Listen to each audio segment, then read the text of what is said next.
Thank you for the question. It's fun. We had put on the movie throughout the entire editing process, and also beyond the picture lock, a song by David Bowie, All Is Lost, into a beautiful remix. And then I got a call from Trent and Atticus, and they said, Luca, we would like to propose that we write a song for the end credits. And if you don't like it, then we can go back to Bowie. Okay, if that's the deal, I'm okay with that. I will say the truth. And I was in LA. Then I was flying back to Italy where I live, and I was on the plane, and I started to have strange images in my mind, and I started to write lyrics by myself in the plane, and then I sent it to them. I said, listen, I wrote some lyrics that I think are very right of the motif of the film. And if you think there is something there, use them. And they wrote me back, oh my God, this is amazing. We're using it as the lyrics of the song. So I couldn't say no to that. I couldn't go back to Bowie with it. But first of all, the song is fantastic. Not because of the lyrics, but because of Trent and Atticus and Trent's performance in this singing the song. It's beautiful. Thematically, it's perfect because these characters are compressed and repressed, and they have to liberate energy. And third, because then I can use Bowie in another movie. But colleagues in the room, do not use that song anymore. Well, let's start with the origins of this, Justin. I mean, this was a script that, as I understand it, you wrote on spec. It's not something anybody was waiting for. So, what was the initial spark? What got you going? Well, I hadn't been like a massive tennis fan or even a big sports fan, but I was in the middle of working on what I thought was going to be my second book, and I just happened to turn on the US Open. And there was this match between Serena Williams and Naomi Osaka in the final. And Serena Williams got accused of receiving coaching from the sidelines. It was this big sort of controversial moment. And she got really upset, said we were going to do that. And me not being a tennis fan at that point, I didn't know that rule, but it immediately struck me as this intensely cinematic situation. You know, that there's this thing you can't talk about. And this person who really understands what you're going through, and that's the one person you can't speak to in this whole stadium. And so I started to think, well, what if you really needed to talk about something? And what if it was something beyond tennis? What if it was something about what was going on with the two of you? And what if it somehow involved the person on the other side of the net? How could you have that conversation? And so I got that planted in my mind and just kind of thought about it for a couple of years, actually. I didn't immediately start writing the script, but what happened in the meantime was that I became a legitimate obsessive tennis fan. I started thinking I was doing research, and then that sort of just morphed into like true fandom, to the point where I almost didn't want to write the movie because I thought it would pollute this new, very beautiful part of my life that I meant a lot. Because it's very rare in life that you become a fan of something new. You know, kind of felt like. Can you play tennis? No, not at all. I cannot either. I have videos on my phone of Luca attempting to hit the tennis ball with Brad Gilbert. No one up here can play tennis. Well, maybe Jim. No, okay. Anything with the ball, no good. Yeah. But no, I became this like massive tennis fan, and I started watching everything and reading everything I could get my hands on, and I started asking myself what I could write that would be as good as tennis. And then I started asking myself what would make tennis even better. And for me, the answer to that question was tennis would be better if I could know at every moment exactly what was at stake. And so that sort of started me really getting excited about actually writing the script. And then finally, sometime around 2021, I did, and then got into the hands of Luca, and now here we are. Well, Luca, I heard an interview that you did with a colleague of mine, Sarah Shackett, where you were talking about how Justin's script kind of, it came to you sort of fully formed in a way that scripts don't always come, where you could really sort of see the rhythms of the movie as you were reading it. that just in script that you responded to so strongly? I think that apart from the brilliancy of his writing, the concept that he had created was really powerful. The idea that he was using the dynamic of tennis, the actual, literally the game, as a vector to indicate the dynamic of desire between these three characters and their failures and triumphs and their aims in the court was incredible. In fact, because I don't know tennis, and for me, reading the script and knowing exactly where I was, despite it was basically all about tennis, meant clearly the greatness of his achievement as a writer. Yeah. I have to say though to that, you know, partially your job as a screenwriter, especially when you're writing something on spec, is to make people see the movie on the page, or make them feel like they've watched the movie when they read it. But that doesn't necessarily mean that a script is fully formed. You don't learn that until you get into the process of pre-production and production. And so, for example, there are many now kind of the most iconic moments of the movie which never would have happened if not for this collaboration. So I'm very grateful to Luca for finding a way to get what he needed creatively out of the script, and not just directing the actors, directing me in my work on the script as we kept pushing forward and making the movie. Well, how did the script evolve once Luca came on board? In many ways, big and small, probably the first immediate way that the script evolved came out of like our really early conversations about it, which is that, you know, Luca had read the script and was interested in doing it, so I got on a plane to Milan and we spent some time together and just talked about making this movie. Sort of we're feeling each other out to see if this was a collaboration that we could throw ourselves into really quickly. And Luca said this phrase that I found really amazing, which is that in a love triangle, all the corners should touch. And when first I heard that, I thought, well, yeah, they do. They're all really deeply embedded in each other's emotional and erotic and, you know, psychological lives. These people's lives are touching. And he said, no, literally. Touch. Which a moment like that had not been in the script before. The dynamic was there, but there was not that event. And that was like this revelation to me. It was like immediately incredibly exciting to me.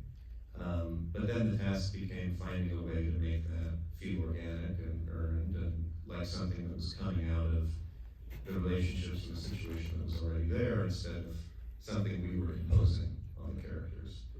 And that was something that got figured out through many conversations with Luca and then eventually with our producers and our actors. And now the scene that resulted is my favorite scene to watch in the movie because it feels like such a showcase for what everyone's really good at. You know? Well, and you pointed out the most memorable and iconic things in the movie, not necessarily having been in the script. You know, definitely applies, like the costumes are one of the most memorable things. When I think about this movie, I think of these characters and what they're wearing. So, Jonathan, I mean, talk a little bit about how you became involved in this and what your initial steps were.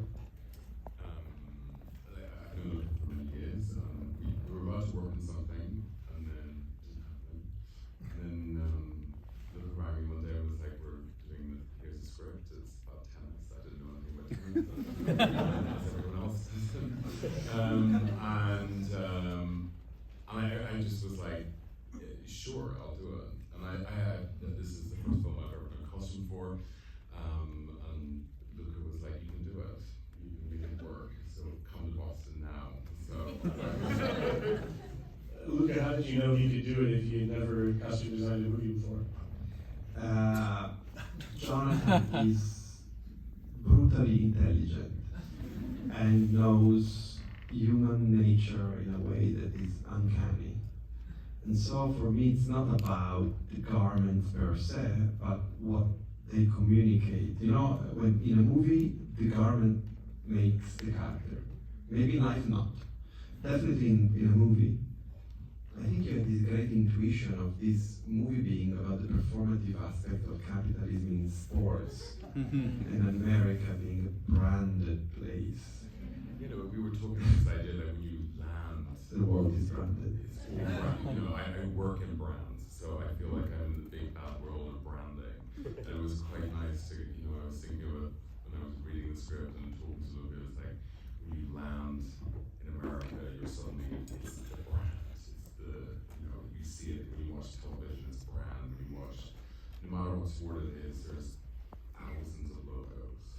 And I think, you know, logos mean different things to us. And I think, you know, when you look at Tashi as she kind of gets, as she becomes older, and you start to see how the brands shift, you know. So we didn't take any endorsement for this film.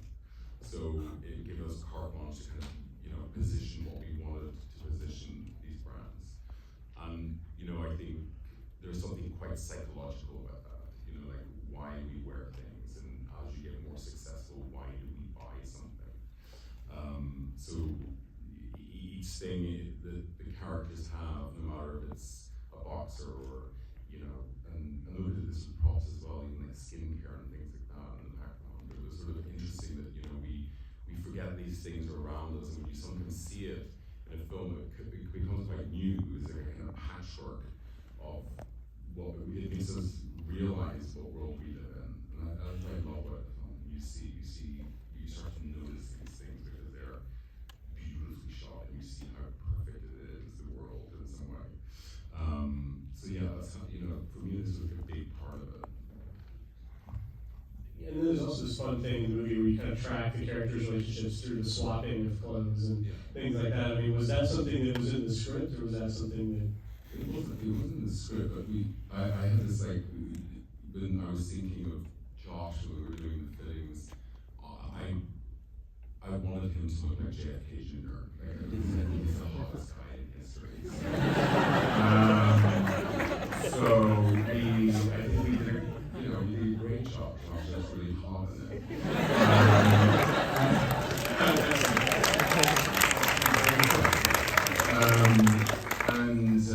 And there's this amazing picture of JFK Jr. in Central Park where he's throwing a frisbee, the dog, and he had this t-shirt on that said, "I told you." And I kind of liked that this became a kind of emblematic thing. This sort of, you read into it, not read into it. And I like this moment that the t-shirt goes from one to the other. It's like, you know, I think we all have those things in life, those, you date someone, you have a thing, and you want to smell it, you feel like you want to take it back there to that maybe when you were at university, or someone that you fell in love with younger in age, you keep it as a momentum. So I think that's, I don't know, it was in the script, wasn't it? We put it in the script. We put it in the script. You were in the idea. I actually, And I wrote part of the script. You were in the But, yeah, and then suddenly it was a Halloween costume this year.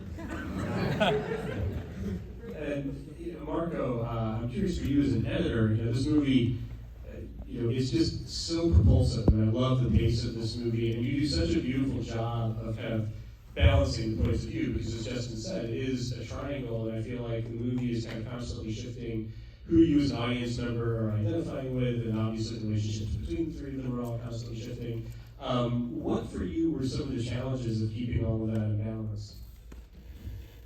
Yeah, we started from the idea of the triangle, because it says on the triangle. So we started from this idea. We tried to create a language full of geometry. There is a lot of symmetry and there is a lot of geometry in the movie. I remember when I read the script and said, Luca, are you going to do a movie about tennis? You? I don't know anything about tennis. And Luca said, my movie is not about tennis. My movie is about people.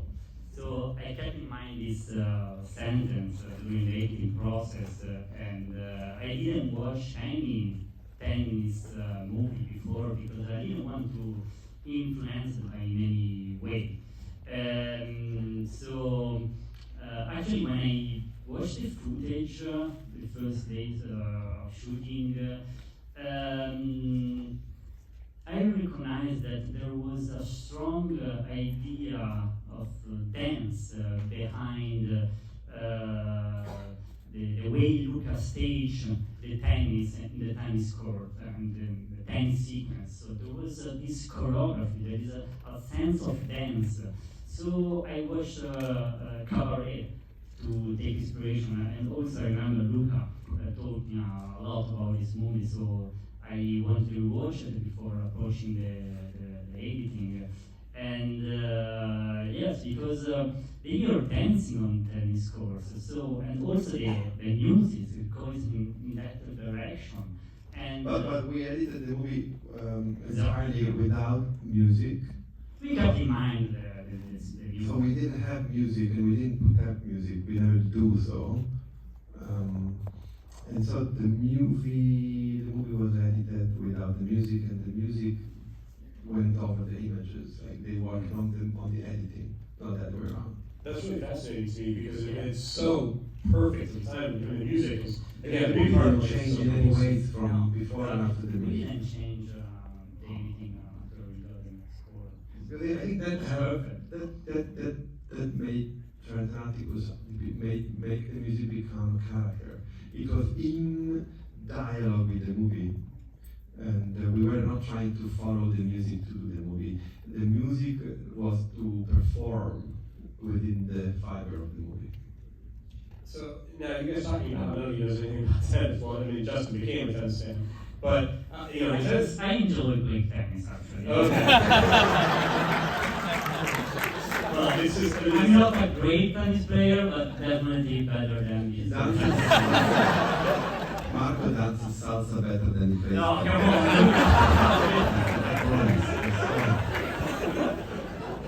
You show.